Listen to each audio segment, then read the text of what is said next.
El 9 de Termidor del año 2, Robespierre es ejecutado sin juicio formal. Con él mueren sus aliados, sus ideales y el terror que había envuelto Francia durante meses. Pero, ¿qué quedó cuando la revolución devoró a sus propios hijos? ¿Quién gobernó cuando los revolucionarios ya no creen ni en la guillotina ni en sus promesas? Hoy en este episodio viajamos al turbulento tránsito entre la caída de la Convención y el nacimiento del Directorio. Una etapa breve, sí, pero convulsa y esencial para la vida de nuestro protagonista. Una Francia que, exhausta tras el frenesí sangriento del terror, busca algo desesperadamente que no ha tenido desde 1789. Estabilidad. Bienvenidos a un nuevo episodio de esta iniciativa de la Asociación Madrileña de Estudios Napoleónicos. Bienvenidos a una época de intriga, ambición y poder. Bienvenidos a la era napoleónica.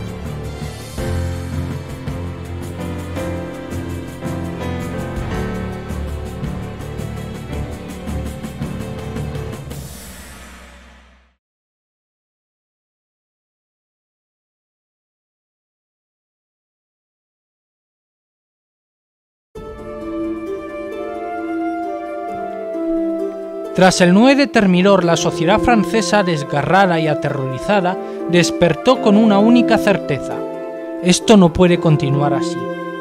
Las prisiones se vacían, los comités pierden poder, y una palabra que había estado enterrada bajo el filo de la guillotina comienza a circular tímidamente: moderación. La burguesía, esa nueva clase social que había impulsado la revolución, pero que ahora temía por su propia vida, empieza a reclamar el control del proceso. Y no solo con discursos inflamados, sino con la fría lógica de la supervivencia. Robespierre decía que la virtud sin el terror era impotente y que el terror sin la virtud era criminal, pero al final su virtud fue vista como fanatismo y su terror como tiranía. La revolución, en nombre de sus ideales, había pisoteado sus propios principios. Ahora los supervivientes quieren otra cosa. No grandes ideales, no utopías, quieren orden, quieren vivir, quieren un régimen que no dependa del filo de una cuchilla. Y así la reacción termidoriana empieza a desmontar pieza por pieza la maquinaria de represión que Robespierre había perfeccionado.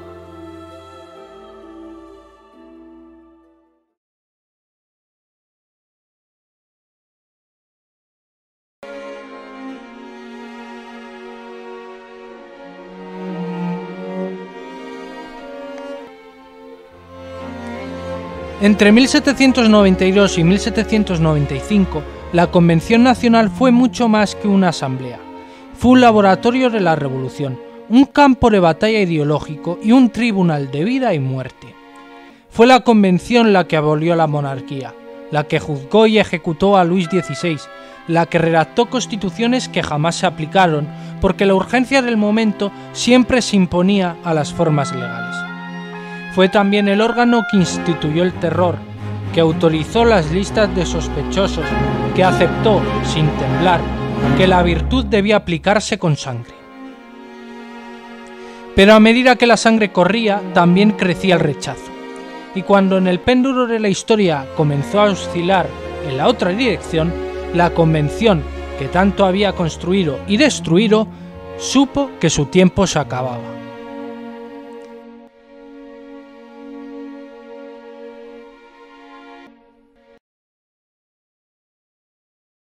París, julio de 1794. Las calles huelen a pólvora y miedo. El corazón de la Revolución Francesa late con violencia, pero está a punto de sufrir un paro brutal. En una sala del Comité de Salvación Pública, un hombre se tambalea.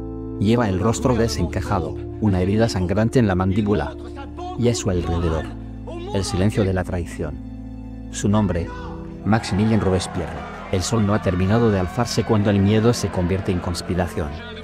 En la sala de la convención, los murmullos crecen. Nadie lo dice abiertamente, pero todos lo piensan. Hay que detener a Robespierre, el incorruptible. Aquel que había sido símbolo de la virtud revolucionaria. Se ha convertido en una amenaza para todos. Ya no inspira respeto, inspira pánico. Robespierre llevaba días sin hablar.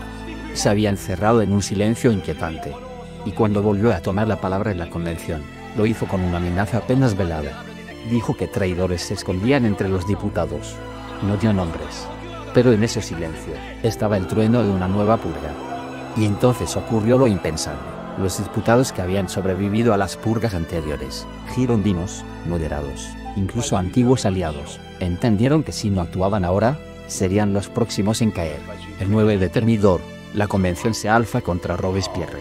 Lo acusan, lo interrumpen, lo gritan. La escena es caótica, eléctrica. Se lo declara fuera de la ley. Es un golpe de estado parlamentario, pero con el filo listo. La Comuna de París, su último bastión, intenta reaccionar. Se atrinchera en el Hotel de Ville. Robespierre levanta la cabeza. Sus ojos, hundidos, parecen buscar sentido en un pasado que ya no existe. Las calles de París que ayer coreaban su nombre hoy murmuran en su contra. Y entonces, se escucha un disparo seco. Levas ya no está entre los vivos. El humo de la pólvora acaricia su cuerpo inerte. Robespierre toma el arma con manos temblorosas. Mira a Saint-Just. No necesita palabras. La historia está a punto de dispararse en la mandíbula. La bala no lo mata, pero le desgarra la cara. La mandíbula cuelga, grotesca, sangrienta. El rostro que habló de virtud es ahora máscara de carne rota. Augustin Robespierre, el hermano menor, en un acto desesperado, salta por la ventana. Su cuerpo golpea las piedras como cae la esperanza de un sueño republicano. Los soldados entran. Saint-Just no se mueve. Mira al suelo, luego al cielo, y así, lo arrestan. Y al día siguiente, el incorruptible sube a la guillotina, sin juicio, como tantos antes que él. El 10 de Thermidor, año 2. La guillotina cae 22 veces. Couthon, Saint-Just, Levas, hermana de Robespierre, uno tras otro. Y con cada cabeza que cae, se desmantela no solo un grupo de poder, sino una lógica entera de gobierno. El terror, como política de Estado, como forma de control y justicia, ha muerto. Pero la revolución no termina, simplemente muta. Lo que sigue se conocerá como la reacción termidoriana. Es la revolución de los moderados. La burguesía, esa clase que había visto con horror cómo sus ideales eran manchados de sangre, retoma el control. Los clubes jacobinos son cerrados. Los comités revolucionarios disueltos. El Comité de Salvación Pública pierde su omnipotencia. La libertad de prensa y expresión regresa, pero con límites cuando amenaza al nuevo orden. Los girondinos, aquellos que habían sido perseguidos y ejecutados, son ahora rehabilitados, como fantasmas de una revolución más elegante y menos cruda. Pero no hay perdón para todos. Los sans-culottes, esos hombres y mujeres del pueblo que habían sostenido la revolución en las calles, pagarán caro su lealtad a los jacobinos.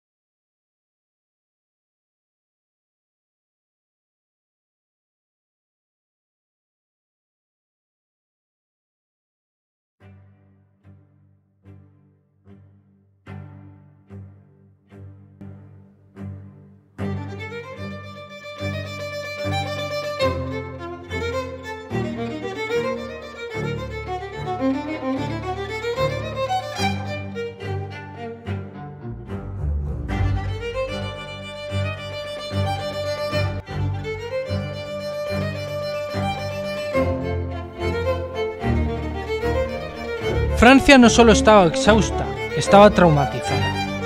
Y de esa mezcla de miedo, deseo, de orden y ambición política, surgiría una nueva forma de gobierno, el directorio. Pero el directorio no será la solución, sino el último experimento antes del regreso del orden, por la espalda. Y así en agosto de 1795 nace la Constitución del año tercero. la Carta Magna que dará forma al nuevo experimento político francés, el Directorio. Ni jacobinismo ni monarquía, ni Robespierre ni Luis XVI. Una república moderada, un gobierno estable, un país gobernado por leyes y no por pasiones. El 5 de Fructidor del año 3, es decir, el 22 de agosto de 1795, la Convención Nacional aprueba una constitución que pretende lo imposible: reconciliar una Francia dividida sin volver atrás. La Constitución establece una república representativa, inspirada por el liberalismo moderado, con una estructura diseñada para evitar que cualquier concentración excesiva de poder. Su núcleo, la defensa de la propiedad privada y la separación de poderes. Su objetivo, que nadie vuelva a tener el control absoluto del Estado. La arquitectura institucional del Directorio es tan elaborada como precavida. Está pensada, ante todo, para prevenir. En el centro, el poder ejecutivo lo ejercen 5 hombres, 5 directores, elegidos por el Consejo de los Ancianos a partir de la lista propuesta por el Consejo de los 500. No hay presidente, no hay líder supremo, no hay rey. Todos comparten el poder, todos deben renovarse parcialmente cada año. La consigna es clara: dividir para que nadie concentre demasiado. El poder legislativo se divide también. El Consejo de los 500, puesto por diputados mayores de 30 años, propone las leyes. El Consejo de los Ancianos, con miembros de más de 40 años, las aprueba o las rechaza. Un sistema bicameral que busca por diseño evitar la rapidez incendiaria de los antiguos clubes revolucionarios y el autoritarismo de los comités del terror. El Directorio, más que una solución definitiva, es una muralla, una represa contra los torrentes que amenazan con arrasar Francia. A la izquierda, los jacobinos, con su populismo radical, sus llamamientos a la lucha de clases, su guillotina siempre afilada. A la derecha, los monárquicos, que conspiran desde el exilio desde dentro, dispuestos a restaurar a los Borbones y borrar todo rastro de 1789. El Directorio es la apuesta de la burguesía moderada, de esa clase que ya no cree en la revolución como un motor de justicia, sino como una amenaza constante a su recién adquirida estabilidad y bienes materiales.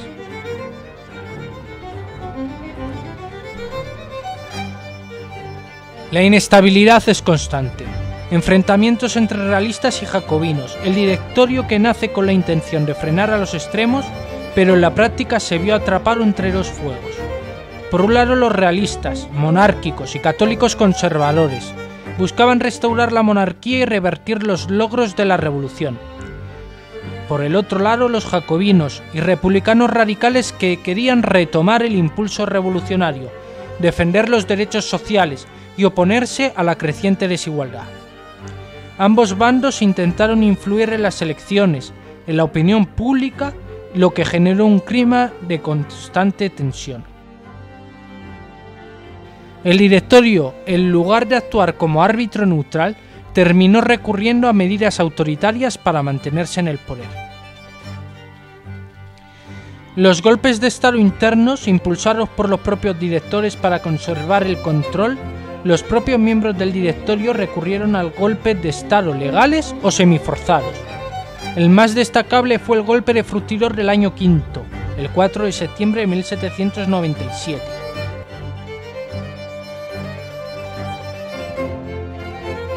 En las elecciones de ese año, los realistas obtuvieron importantes victorias y amenazaban con revertir la república desde dentro. Ante esta amenaza, 3 de los 5 directores, incluido Barras, organizaron un golpe con apoyo militar. Arrestaron a diputados realistas y anularon resultados electorales, reforzando el control del Directorio. Este golpe marca un giro autoritario en el régimen, que ya no dura en usar la fuerza para mantenerse en el poder, incluso contra la voluntad popular. El Directorio también fue duramente criticado por su corrupción generalizada. Muchos directores y funcionarios se enriquecieron mediante sobornos, contratos militares y especulación financiera. Mientras tanto, el pueblo sufría. La crisis económica azotaba, inflación, escasez de alimentos y desempleo.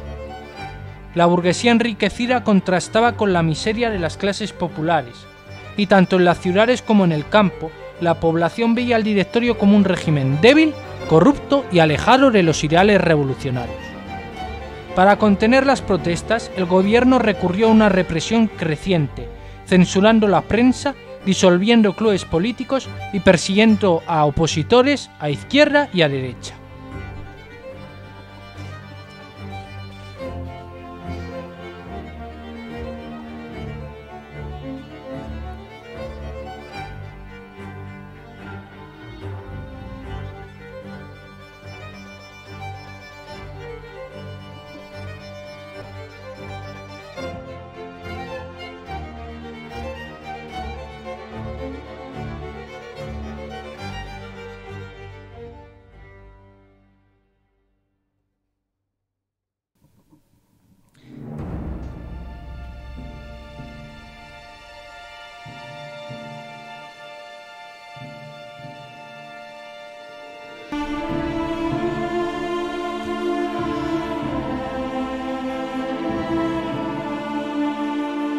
Un Directorio inestable vio cómo las victorias se sucedían: Montenotte, Lori, Arcoli, Rivoli, y con cada victoria una proclama, un boletín, una construcción de un mito.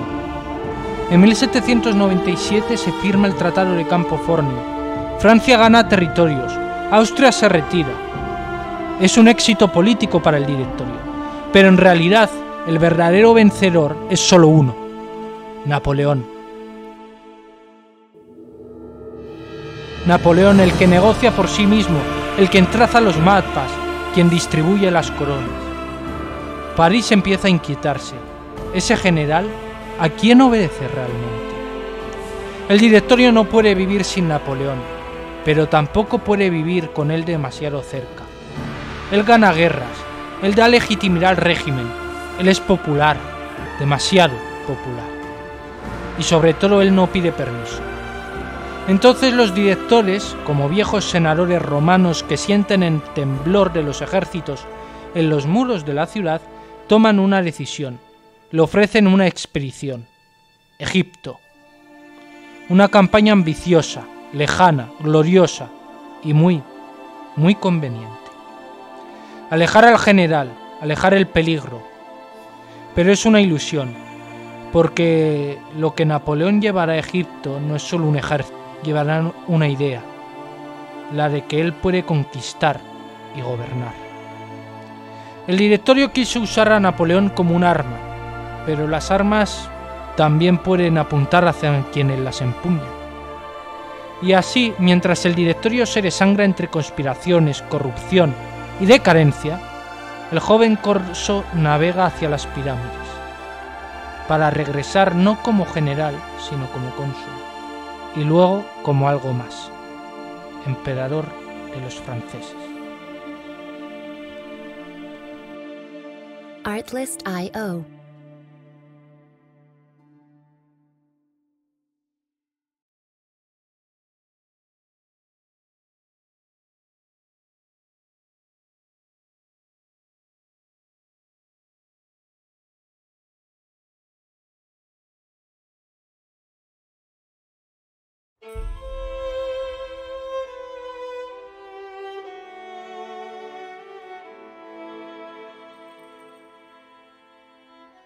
El Directorio fue al mismo tiempo una promesa y un fracaso, un intento desesperado por evitar el caos sin recurrir al terror, por gobernar sin reinar, por sobrevivir sin liderar. Durante 4 años resistió, mantuvo en pie la República, frenó a los realistas con un golpe, silenció a los jacobinos con represión, y en los márgenes sostuvo guerras que mantenían el orgullo francés a costa de todo lo demás. Pero el precio fue muy alto. Inflación sin freno, pan escaso, corrupción como norma y una legitimidad que se deshacía elección tras elección. Lo que sostenía el Directorio no era la Constitución, ni los principios, ni la confianza del pueblo. Era el ejército. Las campañas que traían botín, gloria y respiro. y sobre todo Napoleón. Mientras las calles de París se hervían de descontento, los franceses miraban hacia el norte de Italia y hacia Egipto.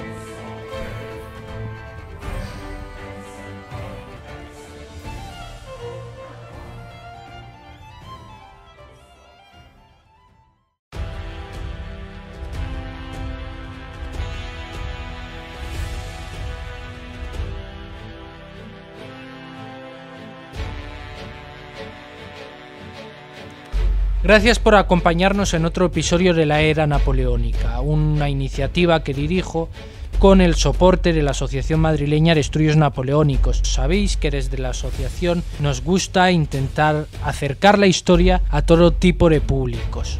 Somos una asociación recreacionista, estuvimos en Madrid este 2 de mayo y también en la recreación de la batalla del Puente Cruzul en Becerrea, en Lugo, y además tenemos otras iniciativas como la revista L'Aigle.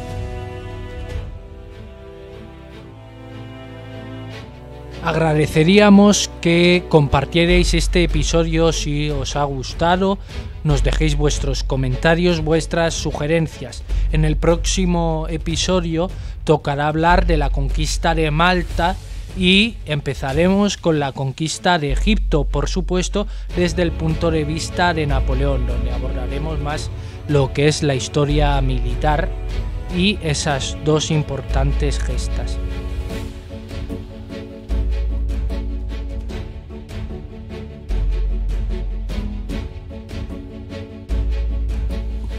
También quería anunciar que vamos a intentar potenciar aún más el programa, ya llevamos con ello casi un año y aunque la asiduidad en los episodios no ha sido la óptima, sí que para intentar estar lo más cerca posible, para hacer que el proyecto crezca un poquito más, vamos a intentar publicar muchísima más actividad a lo largo de los meses. Ya sabéis que este es un programa que realizamos con la producción del Ayuntamiento de Leganés. Así que, lo dicho, nos vemos en el siguiente episodio de la Era Napoleónica.